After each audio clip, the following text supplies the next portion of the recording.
hypnosis and meditation are absolutely identical. And one particular student from Kolkata, is a chartered accountant, who went and got back his own death certificate of the previous life from his mother, who's still alive of that life.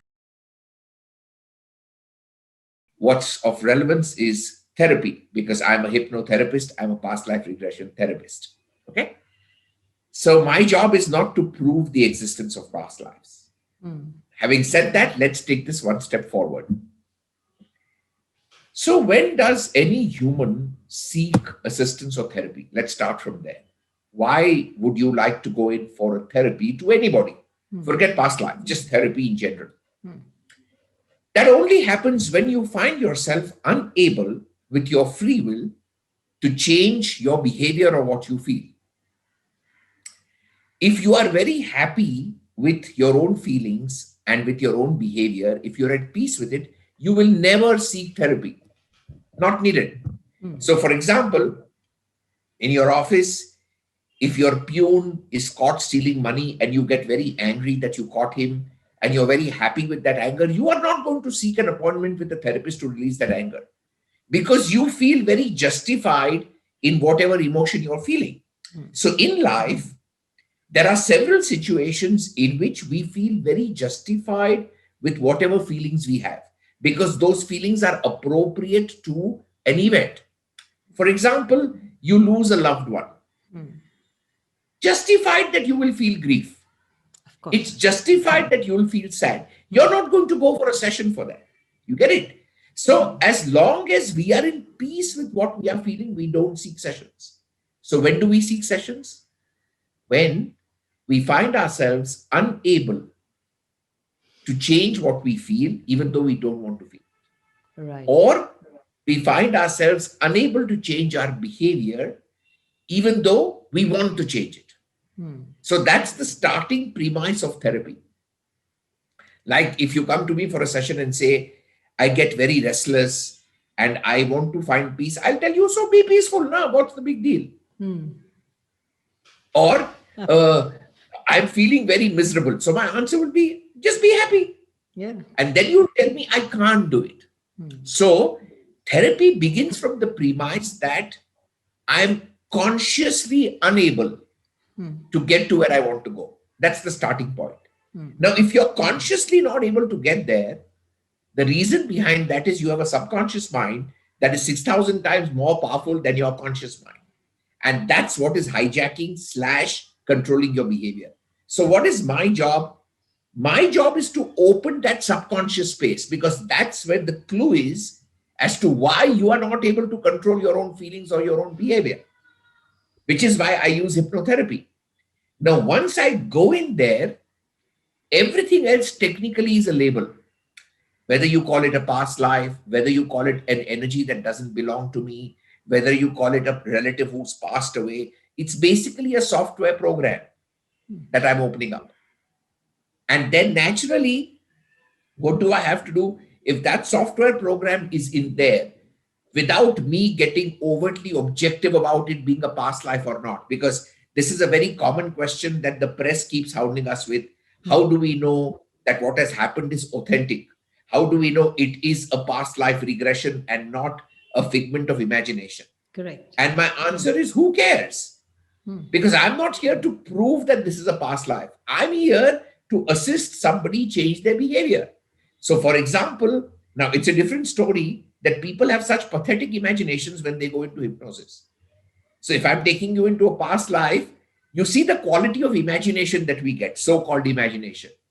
I've got tuberculosis, my wife betrayed me and ran away, my cow had no food to eat. Now, if this is the quality of your imagination coming up in a session, how are you ever going to live happy lives? You can't even imagine that. Yeah. So if in an apparent past life session, you're wearing torn clothes, my job is to do whatever I do with therapy to close that file.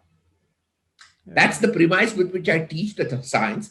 My personal belief is sky high, because I came into this completely accidentally and got many things sorted out, not intending to go in for therapy, which is where the deepest believers come out. But since this is an objective platform, and I don't want to sound as in a person who's trying to blow a trumpet for past lives out there, Therapeutically, this is the approach that we take. So when you say past life regression, I'm just focusing on that right now. I know it's a therapy and it helps a lot of people. When you say past life regression, if I just look at it as a layperson, what you are doing is you are taking this person who is troubled or who has a problem or whatever the issue is, and you are taking her or him back into another life. That is correct. When you go from one life to the other life, what you're doing is there's a bridge to cross. That's Yes, death. that's correct. That's death. So is there your own personal kind of thought, belief? What happens after death? Any Okay. light you can All shed right. on that? So, Yeah. sure. Let's again come back to the logical. So I'll ask you a question. In your opinion, Seema, does this pen have energy? Yes or no? Yes, because yes, it does. Yes. Everything has energy. Correct. Why? Because matter is made up of molecules. Molecules are made up of atoms. Atoms are made up of protons, neutrons, and electrons are constantly moving. So everything has energy because you cannot move unless there is energy, which means there is energy in the sun, there's energy in the moon, there's energy in the planets, there's energy in the birds, bees, you and me. Everything is energy. Now, it might be then safe to hypothesize that this entire universe that we are seeing around us or experiencing around us is just energy vibrating at different frequencies. That's all it is, because the pen is not the phone and I'm not you. Correct. So what is separating the pen from the phone, or what is separating you from me, though we are all energy? It's the vibratory rate of our electrons. It's the rate at which we are vibrating. Correct. Okay. So if you imagine a scale, the whole universe will be on the scale of energy, everything there is. Now, science divides the scale into two parts. All those frequencies of energy that science can tangibly measure, qualify, quantify, prove, or establish at a given point of time is what science calls as physics. It's the tangible science. Correct. And all those frequencies of energy that science cannot measure, cannot qualify, cannot quantify at a given point of time is what science will call as metaphysics. But if I was on Earth, say 1,000 years back, and I made a statement that there's a force here that's keeping us stuck like a magnet, what would happen? People would laugh at me. They'd probably tell me, show us the power. I'd be made to dig a hole, and if I couldn't show it, they would bury me alive. This is what would have happened 1,000 years back. 400 years back, when the apple fell on Newton's head, what happened? We had the law of gravity. So that line separating physics and metaphysics just moved up a little bit. Right. 100 years back, aura as a concept was metaphysics. Right. Today, anybody here is able to photograph it. Right. Physics. Right. And which is why every scientific invention is called a discovery. The term discover means discard the cover. So everything exists. Our awareness changes. Is this much clear? Absolutely. Logically. Okay. So if this is logically clear, let's look at us as humans now. We have three components that make us human. We have a hardware called the body. We have a software called the mind. And we have a power supply that we call as our psyche, soul, spirit, call you living force, prana, chi, whatever you want to call it. We are a hardware. Which cannot be, it's not tangible. But as long as we are alive, every system will tell you all these three exist, including the medical doctors. Okay. Even when you go to a surgeon, they will tell you this, that there's a prana, there's a life force, which is why they can't guarantee life or death with whatever they do, because they're only working with the hardware. Right. So we have a hardware, we have a software, we have a power supply. This inedible mix makes us human. Now let's understand what happens when you die, very generically speaking. So irrespective of your faith, either your body after death will be cremated, buried, fed to the vultures, or put in the water. These are the popular modes of disposing of the body. No matter what your faith, eventually your body is a 5 elemental structure which is carbon based. It's called the Pancha, five elements: The earth, sorry? ether. Your body is a carbon-based five elemental structure. No, Yeah. you have water, earth, ether, fire, and air. These are the Right. five elements that make up your body. So, irrespective of your faith and irrespective of how the body is disposed of, these five elements will go back to the five elements. Right. Now, that leaves behind the energy of your mind and your vital living force. Right. Now, the first law of thermodynamics in physics tells us that energy cannot be created nor can it be destroyed. That's a physical law. It can only be transformed or transmuted. And Right. yet, after I die, science has no technology to be able to prove the existence of either my mind or my vital living force. It can only acknowledge it as long as I'm alive. The moment I'm dead, science has no proof, but Right. it continues to exist because it's energy. So, in short, this energy has now become metaphysical because we can't prove it anymore. Yeah. This metaphysical state of energy is what we call the higher self. And that's from where you get the concept of Atma and Param Atma. So the Correct. Atma becomes the energy that's in a tangible physical format, and the Param Atma becomes that part which is yours only, but no longer has the body, so that science can't prove it anymore.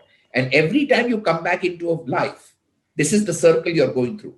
So you're coming into a physical form in physics, you're popping it, you're going back to metaphysics, back to the higher self, back to the Paramatma state, making your life plan, doing what you need to do, coming back again, and the cycle continues with life and death. The metaphysical part of our soul, prana, which is not been able to be proved, obviously.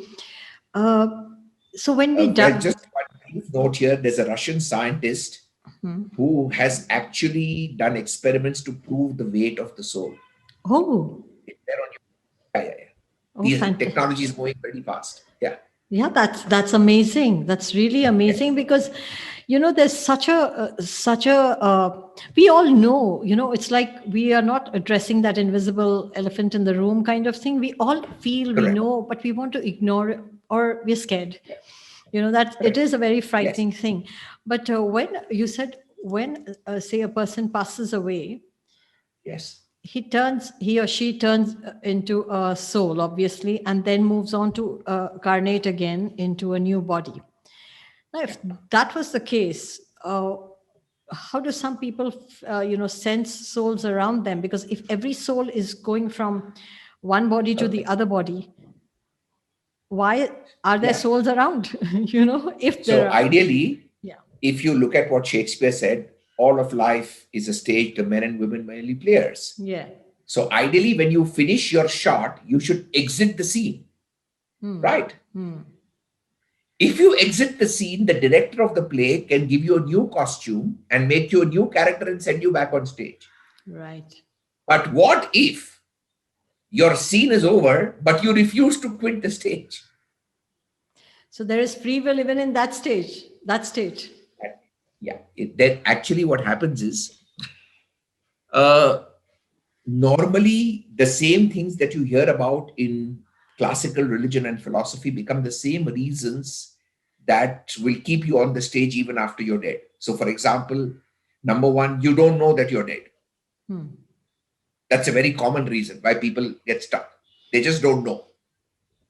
So they're sleeping, and in their sleep, they pass away and no idea. Or it's a akal mrityu, sudden death. So that's one reason. Number two, you know you're dead, but you've got some very, very powerful attachments on earth.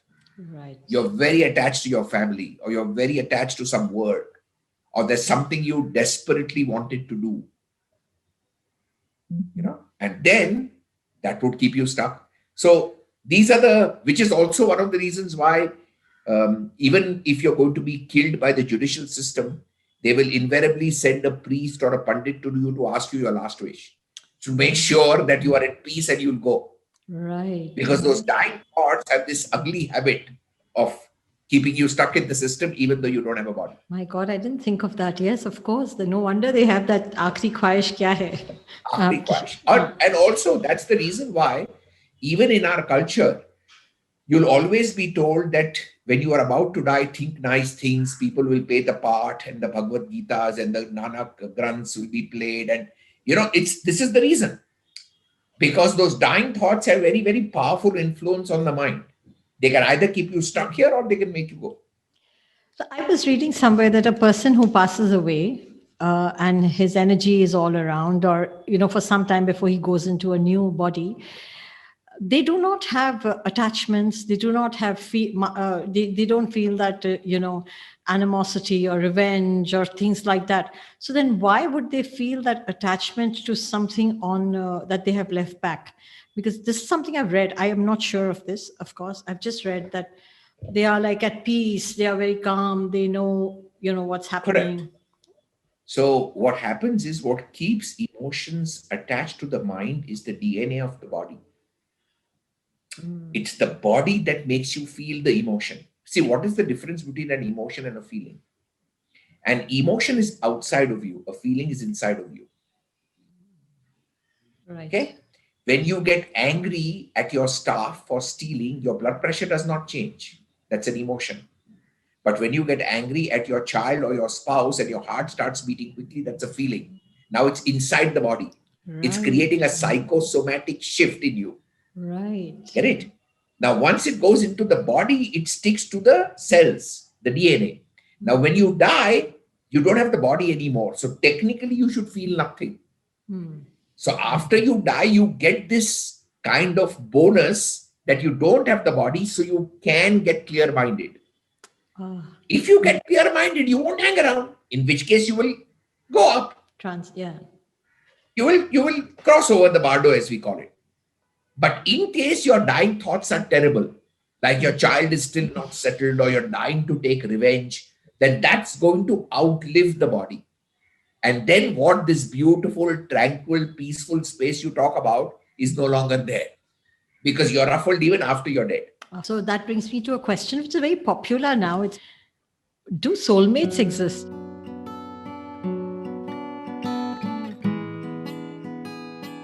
What are your views on rebirths, reincarnation, and soulmates? Subscribe and leave your comments in the comment section. You can also come on board our channel and share your experiences. Email us at takeontheuniverse@gmail.com.